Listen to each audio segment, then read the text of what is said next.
Okay, today I'm going to take apart this old multimeter. So this thing has served me very well.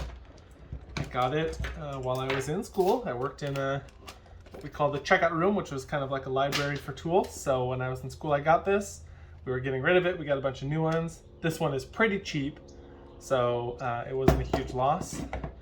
But I've used this for many years now since I got out of school, and it does not work. I've changed the batteries, the voltage readings are way off, the ohm readings are way off. If you plug it into the wall, it reads like 145 volts or something like that.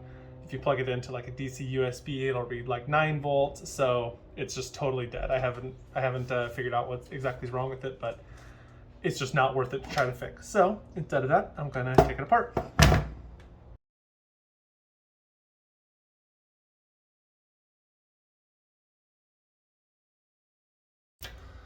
Okay, so you can see that was pretty straightforward. Let me pop this fuse out.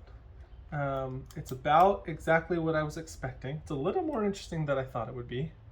But yeah, it's pretty much exactly what I was expecting. So there's one board. This is a very cheap multimeter, right? There's one board.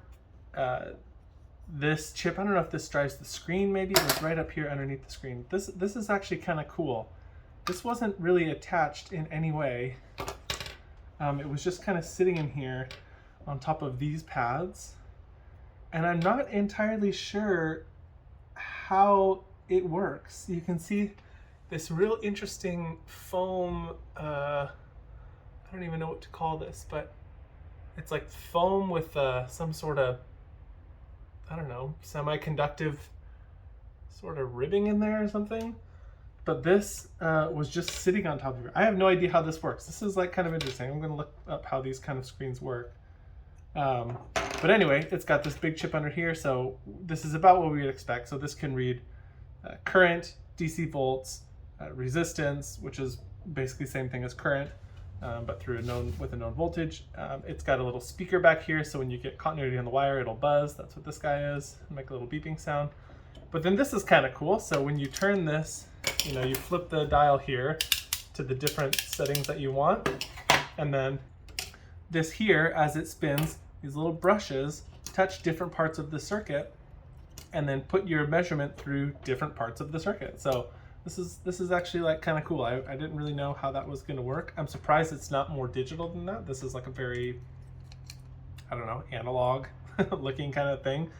But that means that through here, there's dedicated amplification and attenuation circuitry, I guess, instead of something, again, more digital. So that's kind of cool. Got some other components on here.